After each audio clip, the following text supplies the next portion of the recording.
नमस्ते मेरे उत्तर प्रदेश के प्यारे चीतों। बेटे इस बार यूपी पुलिस ना आर पार कर दो। ठीक है बच्चों, गणित का तो आइए पहला सवाल आपके सामने। आज के टेस्ट में मैंने जो यूपी पुलिस असिस्टेंट ऑपरेटर का पेपर हुआ था 2024 का, इस एग्जाम के ज्यादातर बेस्ट क्वेश्चंस को ले लिया है मोटरसाइकिल और कार। पार्किंग स्थल में वाहनों की कुल संख्या 200 है।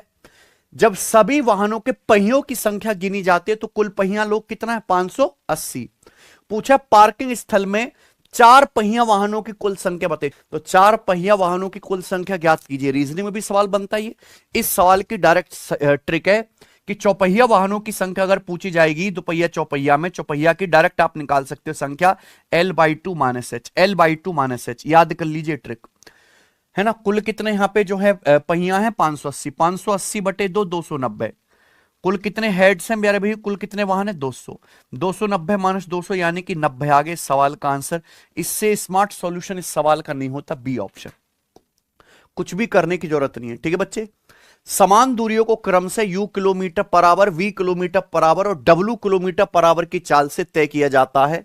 औसत चाल किलोमीटर पर आवर में ज्ञात कीजिए। ये है यू वी डब्ल्यू की चाल से समान दूरी जाते औसत चाल आ जाएगी, ये डी ऑप्शन। हालांकि एक फॉर्मूला भी है पर कैसे करेंगे? बेसिक क्या, देखिए समान दूरी आप जा रहे हो अलग अलग स्पीड से, you V W kilometre per hour की चाल से, औसत चाल बताइए। तो समान दूरी प्यारे बच्चों आपने मान ली 1 किलोमीटर, है ना। 1 मान लेते हैं प्यारे बच्चों। जब कुछ मान नहीं तो सबसे आसान मानो 1 किलोमीटर। यानी कि आप 1 किलोमीटर जाते हो यू की चाल से, फिर 1 किलोमीटर वी की चाल से, फिर 1 किलोमीटर डब्ल्यू की चाल से।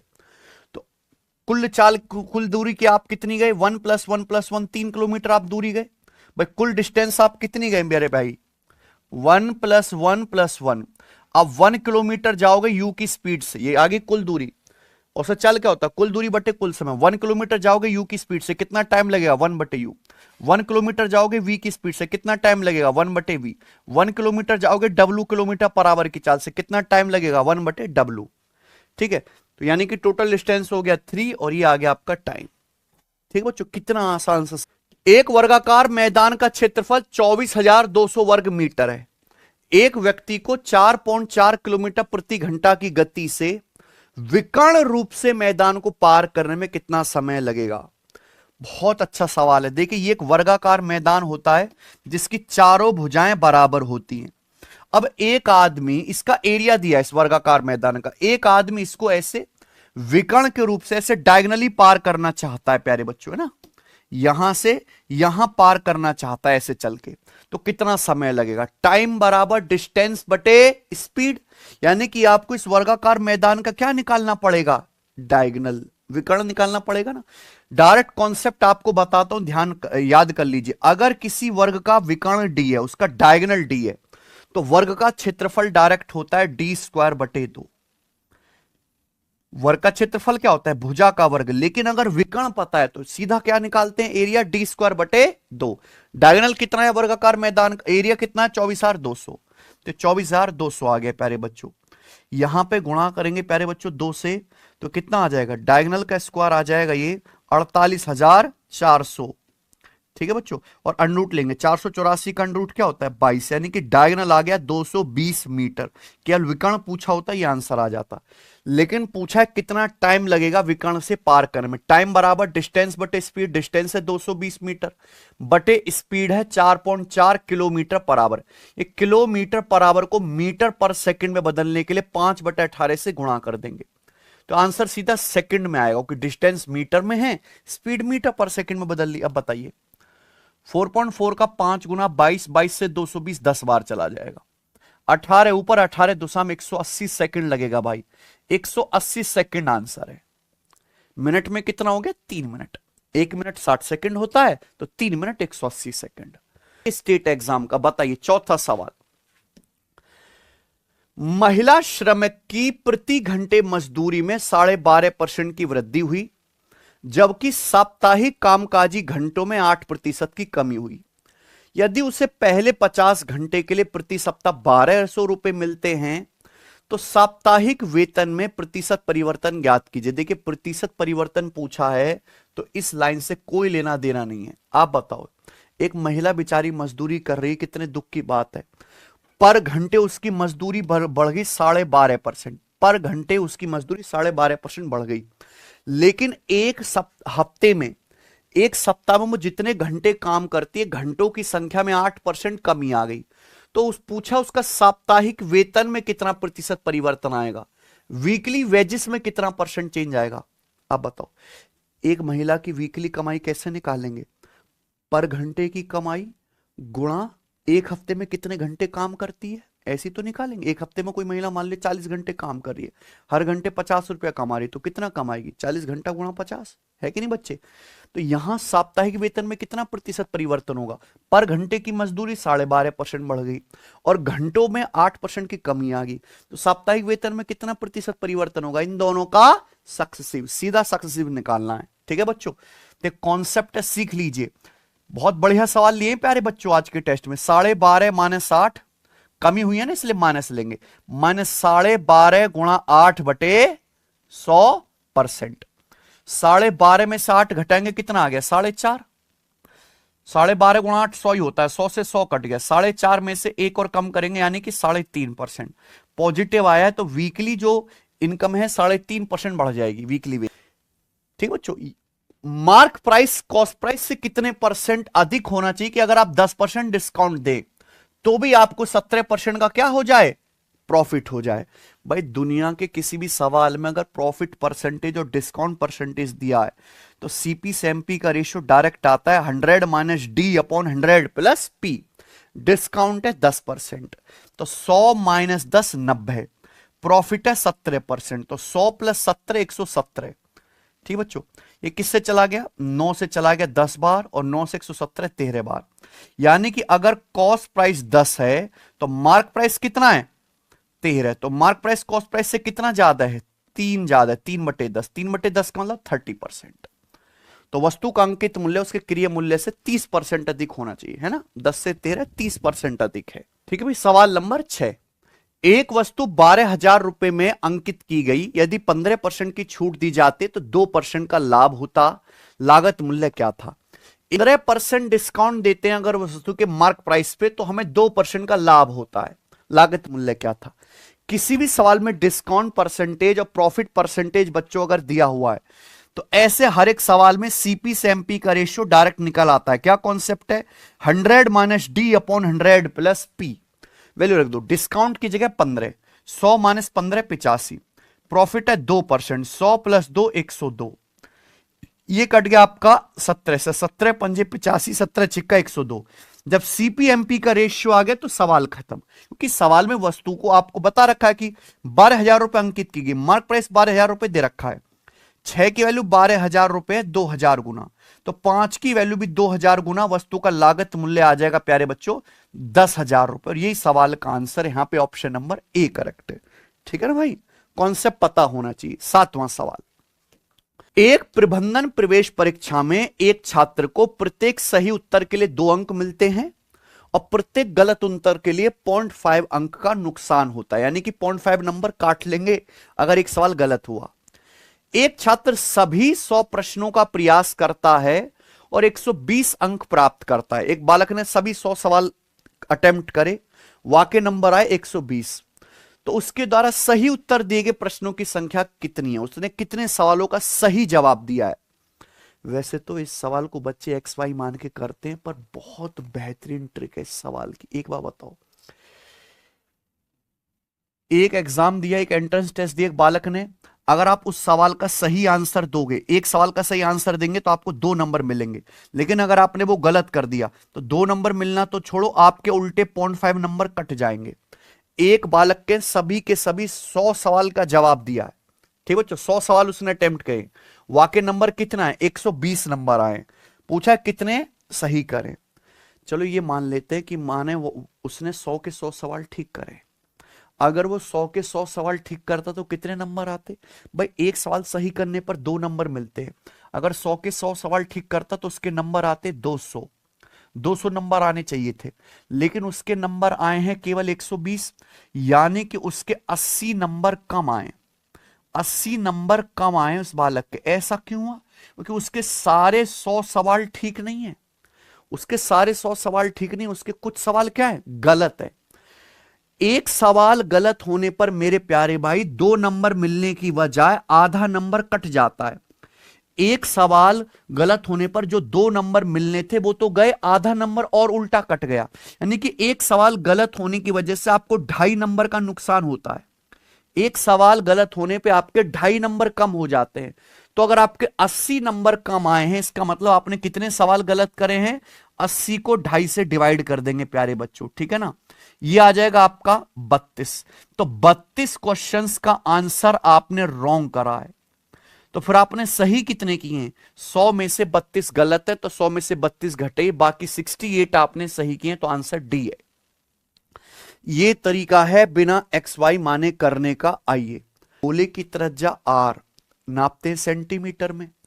गोले का जो पृष्ठीय क्षेत्रफल है, जो सरफेस एरिया है, वो नापते हैं सेंटीमीटर स्क्वायर में, यानी कि वो त्रिज्या के वर्ग पे निर्भर करता है।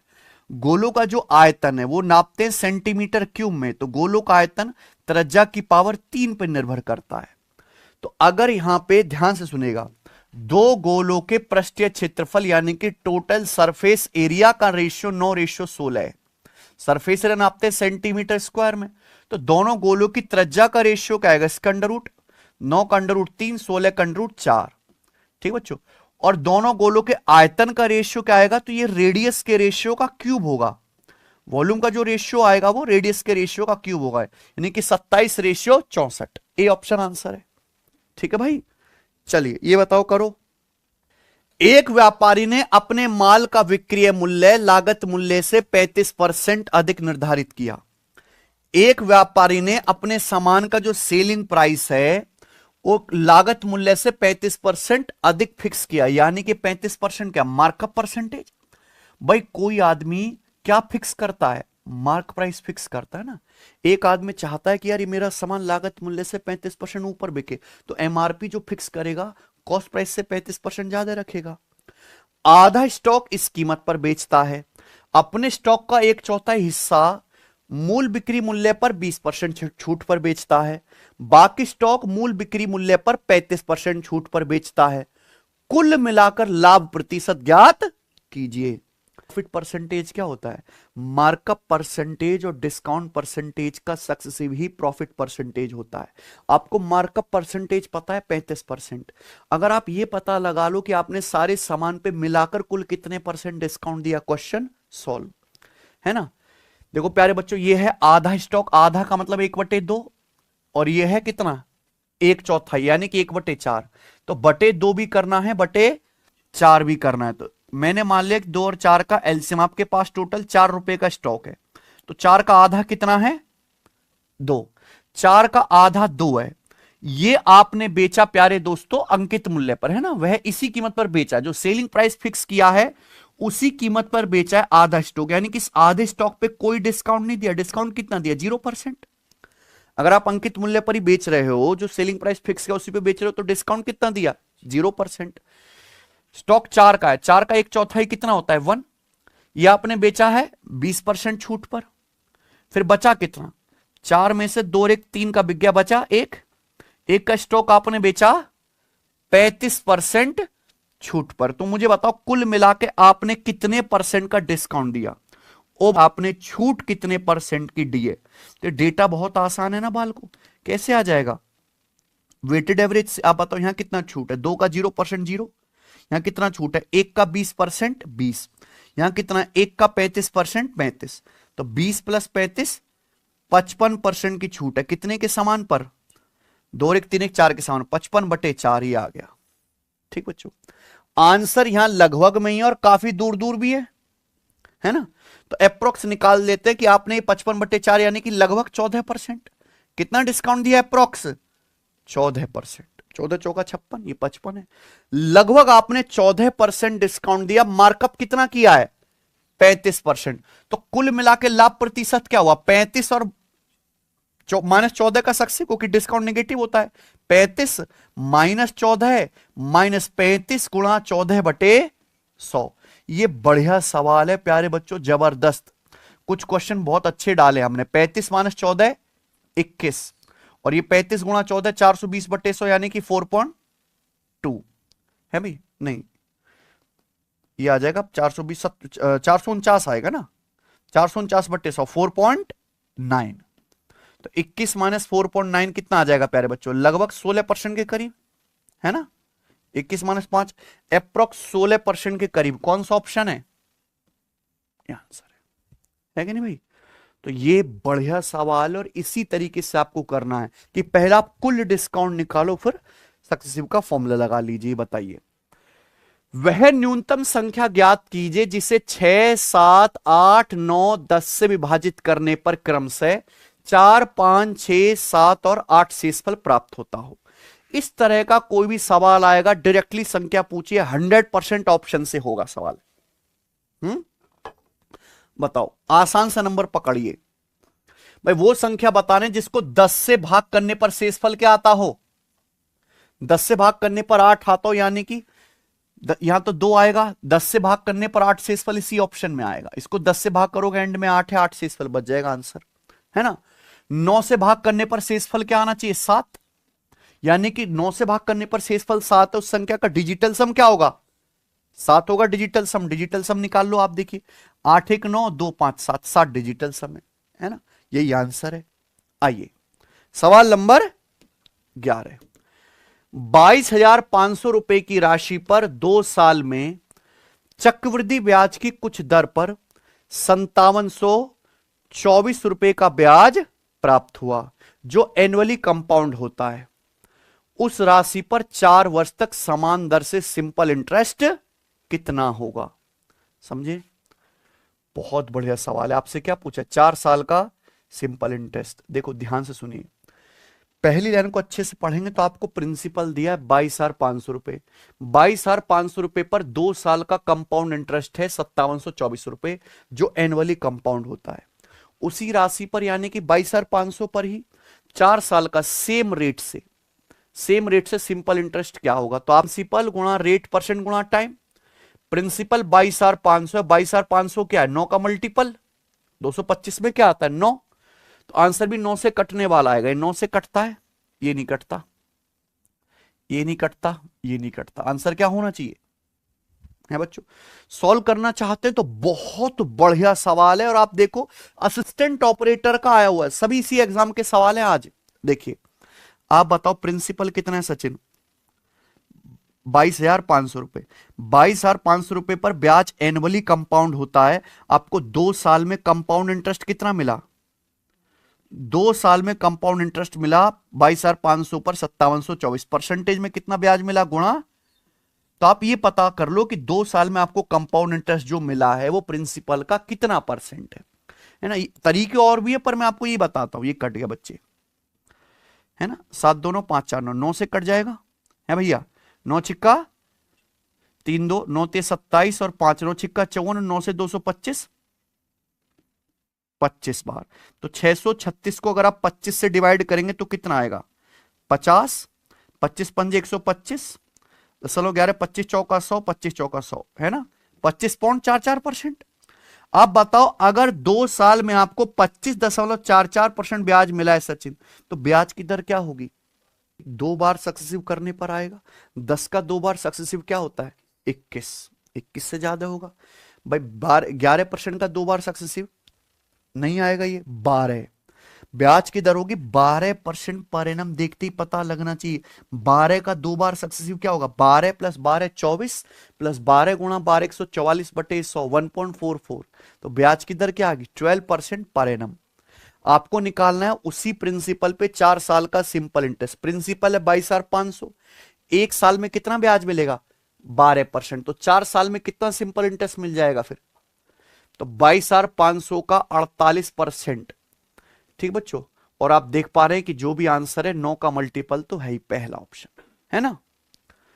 लेकिन ये मेथड आपको जरूर आना चाहिए, गजब का ट्रिक है प्यारे बच्चों, है ना। आइए सवाल नंबर 12, जब 25 की पावर, ये लिखा हुआ है 25 है ना, 25 की पावर 25 को 26 विभाजित किया जाए तो शेषफल ज्ञात कीजिए।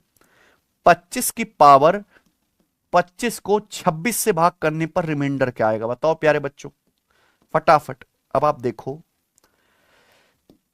जब आप 25 को 26 से भाग करेंगे रिमाइंडर क्या आएगा -1। और ये -1 की पावर क्या है 25, यानी कि ऑड, तो रिमाइंडर क्या आएगा -1, है ना। रिमाइंडर -1 आया तो पॉजिटिव बनाने के लिए क्या करेंगे, हम 26 से भाग कर रहे हैं, तो -1 में 26 जोड़ देंगे तो क्या आ जाएगा 25। तो इसका आंसर है ऑप्शन नंबर ए 25। आओ, वह सबसे बड़ी संख्या ज्ञात कीजिए जिससे 1657 और 2037 को विभाजित करने पर क्रमशः 6 और 5 शेष बचे, है ना। वह सबसे बड़ी संख्या बताओ जिससे 1657 को भाग दूं तो 6 शेष फल आए, 2037 को भाग दूं तो 5 शेष फल आए। अब एक बार बताओ, 1657 को डिवाइड करने पर अगर 6 शेषफल बचता है तो 1657 में से अगर 6 घटा दूंगा तो 1651 को डिवाइड करने पर कोई शेषफल नहीं बचेगा, है कि नहीं।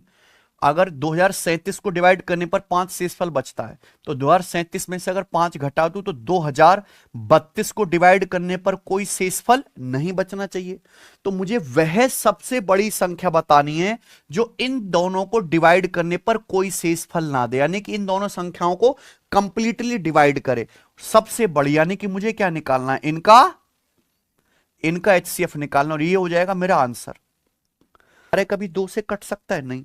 तो 1651 ने 124 से कटेगा, ना 132 से, ना 114 से। क्या आंसर हो सकता है, केवल एग्जैक्ट पेपर का सवाल और एग्जैक्ट ऑप्शन है। एचसीएफ निकालने का तरीका भी, कि इन दोनों संख्याओं का एचसीएफ निकालना है तो हम क्या लेंगे, इनका डिफरेंस क्या आएगा भाई, ये घटा दो 2032 में से 1, 13 - 5 8 है, और ये कितना बच जाएगा भैया आपका 381। एचसीएफ या तो 381 होगा या 381 का फैक्टर, 381 का फैक्टर ऑप्शन में ये 127 दिया, तो ये आंसर होना चाहिए ना, ये भी तरीका है। एक आम की कीमत 7 रुपए और एक कीवी की कीमत 5 रुपए है। थारुण इन फलों पर 38 रुपए खर्च करते हैं, खरीदे गए आमों की संख्या क्या है, कितने आम खरीदे, समझे, बताओ।